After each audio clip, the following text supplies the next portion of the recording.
जय श्री राम प्रेमी भक्तों।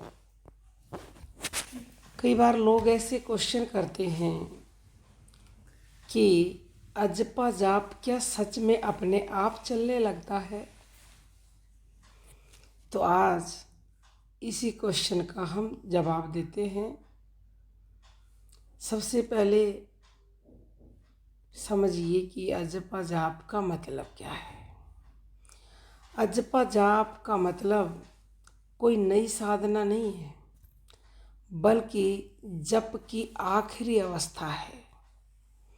जब तक हम नाम जप करते हैं तब तक वह प्रयास है, और जहाँ प्रयास है वहाँ थकान भी है, रुकावट भी है।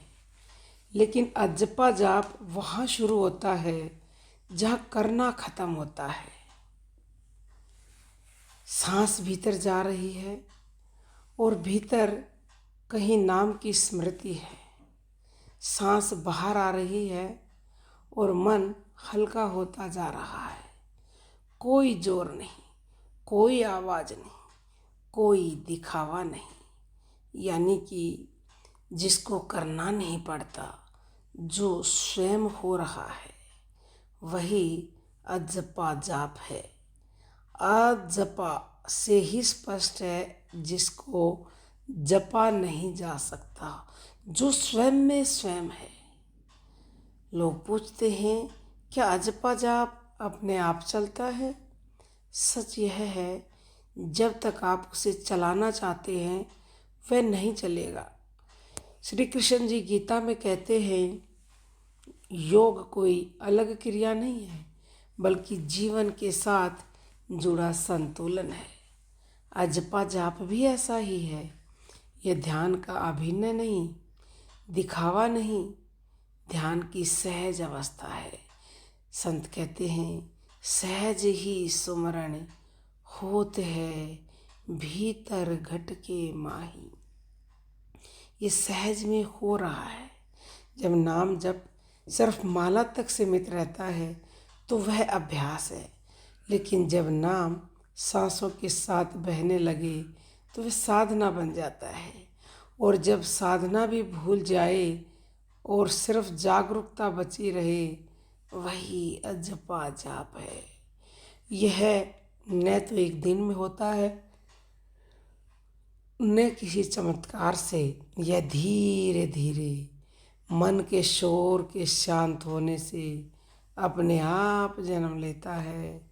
इसलिए संत कहते हैं, अजपा जाप को पकड़ने मत दौड़ो, नाम जप को ईमानदारी से जियो, सांसों को महसूस करना सीखो। अजपा जाप खुद तुम्हें पकड़ लेगा। जिस दिन नाम जप प्रयास नहीं रहेगा, उसी दिन अजपा जाप शुरू हो जाएगा।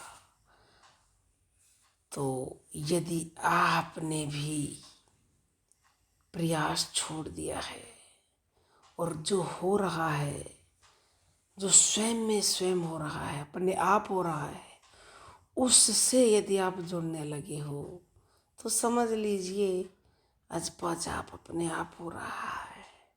और स्वयं में स्वयं केवल हमारी श्वासें हो रही है, श्वासें ही अजपा हैं। तो अपनी ही सांसों से जुड़िए, बस उन्हें महसूस कीजिए, हो गया अजपा। और देखिए, सांसें निरंतर 24 घंटे चल रही हैं, यानी कि अजपा अपने आप हो रहा है, लेकिन अज्ञानतावश हो रहा है। और इतना तो आप जानते ही हो कि अज्ञानता में लाभ नहीं मिलता है। किसी भी चीज़ का हमें लाभ चाहिए तो उसे जानना पड़ेगा। जैसे हम हीरा कोई बड़ा है, उसे कांच समझ लें तो हमें लाभ नहीं मिलेगा। लेकिन यदि हम जान जाएं कि ये कांच नहीं हीरा है, तो हम मालो माल हो सकते हैं। इसी तरह से हमें हमारी श्वासों को जानना होगा, अजपा को जानना होगा, उससे जुड़ना होगा, तभी हमें लाभ मिलेगा और हम माला माल होंगे।